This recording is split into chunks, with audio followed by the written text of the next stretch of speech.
Buen día para todos nuestros oyentes, sean bienvenidos a Conversando con Futuros Docentes.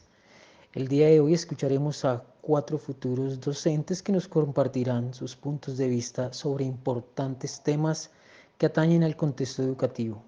Por supuesto, ellos se apoyarán de diversas fuentes que dan peso y soporte a sus distintas opiniones. Muchas gracias. Iniciamos nuestro podcast con la siguiente pregunta. ¿Qué aporte puede hacer el docente para que en el salón de clase se pueda desarrollar el autoestima de sus alumnos de forma positiva? Mira, el papel del docente en cuanto al incremento, el aumento de autoestima de un estudiante es fundamental, porque es la figura de autoridad, es la persona que va a estar allí con ellos y les va a inculcar esos valores, que le va a inculcar lo que ellos necesitan saber para poder defenderse. Entonces es súper importante, juega un papel fundamental. Yo creo que el profesor debe fomentar un ambiente de respeto y de apoyo mutuo donde todos los estudiantes se sientan valorados y aceptados, haciendo actividades que los ayuden a integrarse, promoviendo esa participación activa y además el reconocimiento de los logros individuales y de los grupales. Hacer esos reconocimientos públicamente va a hacer que esos niños se sientan inteligentes, se sientan bien y pueda esa autoestima pues ser un poco más grande. También es importante que cada docente enseñe esas habilidades sociales y emocionales, como lo son la empatía, la resiliencia, la asertividad, y a través de actividades y discusiones en clase, pues promoverla. Que se ofrezcan también retroalimentaciones, obviamente constructivas, que se aliente el esfuerzo y la mejora personal en lugar de centrarse únicamente en los resultados académicos, porque también es súper importante hacerles saber pues irnos más allá de eso, de los resultados académicos. Hay cosas más importantes que esas. Eso es importante, obviamente, pero también es importante que un niño se sienta seguro, se sienta bien. Eso también deben inculcarlo los profesores. También considero que el rol del docente o algo que pueda hacer el docente para hacer que la autoestima del niño sea lo suficientemente alta para que pueda reaccionar frente a los casos de cyberbullying es ofrecer, o no ofrecer, sino impulsar la autoexpresión, la creatividad, que ellos tengan la oportunidad para compartir sus intereses, sus pasiones, su talento, que ellos sean educados también con estos temas de cyberbullying, cuáles son sus efectos, cuáles son las causas, cómo protegerse de este fenómeno. Eso es importante y eso lo va a hacer el docente en un aula, ¿verdad? Entonces es importante también que haya una comunicación abierta y la confianza entre el profesor y los estudiantes para que ellos se puedan sentir cómodos, para que ellos puedan buscar ayuda en caso de enfrentar unas situaciones. Entonces, como ves, todas estas herramientas las puede usar un profesor para aumentar el autoestima. Por eso el profesor es una pieza clave y fundamental durante este proceso. Y si el profesor implementa estas estrategias, puede contribuir significativamente a fortalecer el autoestima de sus alumnos y también a prepararlos para enfrentar esos desafíos como el cyberbullying de manera mucho más efectiva. Lorena, quiero preguntarle, ¿qué estrategias implementaría en el aula de clase para concientizar a sus estudiantes sobre el consumo de sustancias psicoactivas? Bueno, respecto a la segunda pregunta, ¿qué estrategias, digamos, podría implementar en mi aula de clases?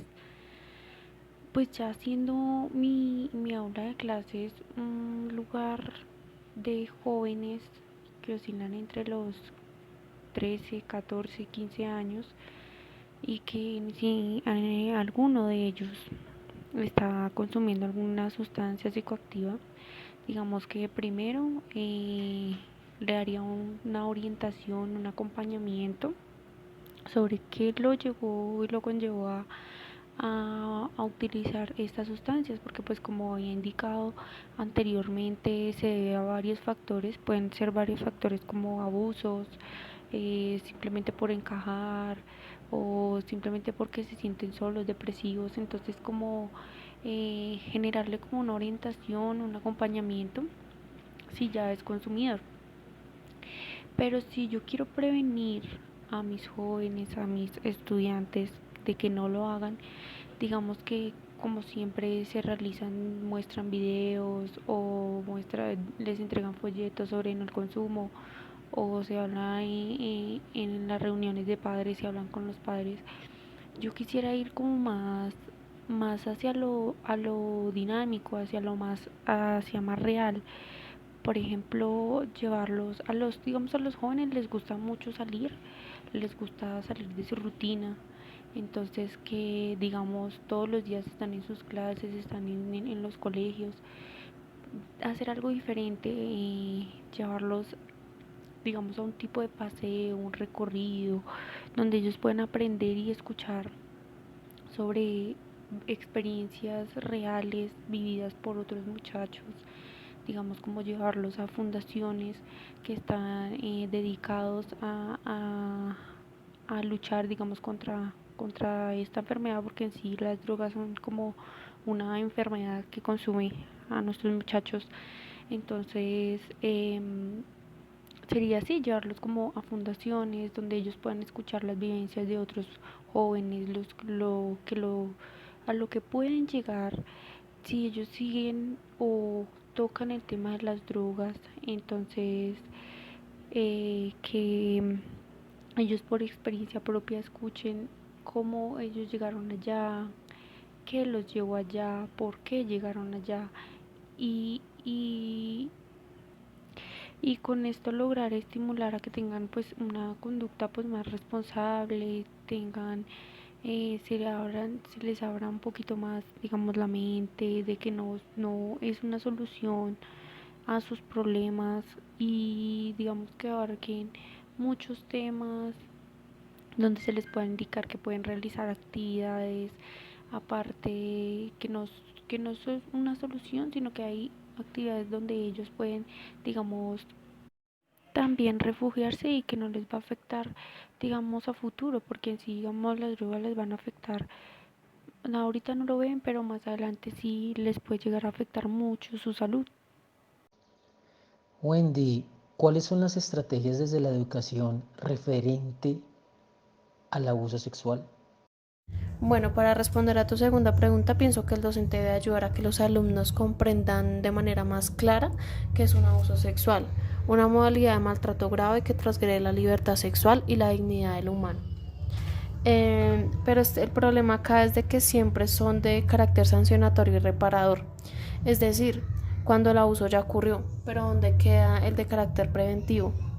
Entonces, pues puse acá como unas estrategias que son pues medidas de salud mental, educación sexual, acompañamiento psicosocial a las familias y sobre todo a los más vulnerables. Es decir, primero comprender qué es un abuso. En segunda medida, las características de un abusador. Entonces, pues comprender que las características de un abusador son que están clasificados en 3 grupos: inmaduro, regresivo y agresivo. Los inmaduros por lo general tienen una edad emocional inferior a su edad cronológica. Este agresor le cuesta relacionarse con personas adultas y por eso lo hace con niños. Se gana su confianza y les hace creer que el abuso no es abuso. Así que generalmente este agresor no usa la violencia física. El agresor escoge niños que carecen de amor y de afecto en sus casas, para que sientan que disfrutan su compañía. Me enfatizo en este porque pues debido a que los niños carecen de afecto en sus casas tienden a creer que el abusador es bueno. Entonces pues como hacerle caer en cuenta a los padres que pues que el niño tiene derecho a ser amado desde su casa. Los agresores regresivos tienden a gustarle personas de la misma edad, pero en situaciones de estrés y ansiedad tienden a caer en un abuso sexual contra niños. Y los agresivos, pues como su nombre lo indica, son seres cargados de ira y suelen ocasionar lesiones a sus víctimas, y todo este estudio pues está basado pues en la psicología. La tercera, el niño debe tener claro cuáles son sus derechos como un niño dentro del marco normativo. Debemos enfatizarnos en los derechos del niño y que ellos sepan cuáles son claramente. La cuarta, pues cada institución debe de estar llamada a desarrollar la prevención, donde se les enseña a menores acerca de cómo proteger su cuerpo, cuando pueden ser víctimas de abuso sexual y hacer charlas de sensibilización a los padres de familia sobre el tema. Pero la institución está en el deber de contar con un psicólogo. Ya ustedes saben que esto se maneja más un poco desde la psicología. Uno como docente pues puede evidenciar un abuso sexual y debe poner al tanto al orientador psicosocial, quien debe estudiar el caso y llamar a un acudiente donde se establezcan compromisos y haya un respectivo seguimiento. Si la evidencia deja daños físicos y psicológicos causados al menor y pues son muy graves, el rector debe activar la ruta de atención integral a la que acoge la ley 160 y se traslada el caso a una entidad pues más competente. Muchas gracias. Muchas gracias por todos sus aportes. Nos queda un último punto y es las claves de la educación en la pobreza. Lo quiero concluir con la innovación que debe haber en la educación. Esto para todos los temas que trabajaron los anteriores docentes y como aporte muy válido para la educación en la pobreza. ¿Por qué la innovación? Porque innovar es generar un cambio, por supuesto, un cambio positivo. Este cambio viene desde nosotros como docentes, sin olvidar que se necesita de apoyos internos y externos, un seguimiento y una evaluación interna y externa, la subjetividad del docente, la cultura del trabajo educativo y que por supuesto podamos entender el contexto y la generación de las nuevas redes, ¿sí?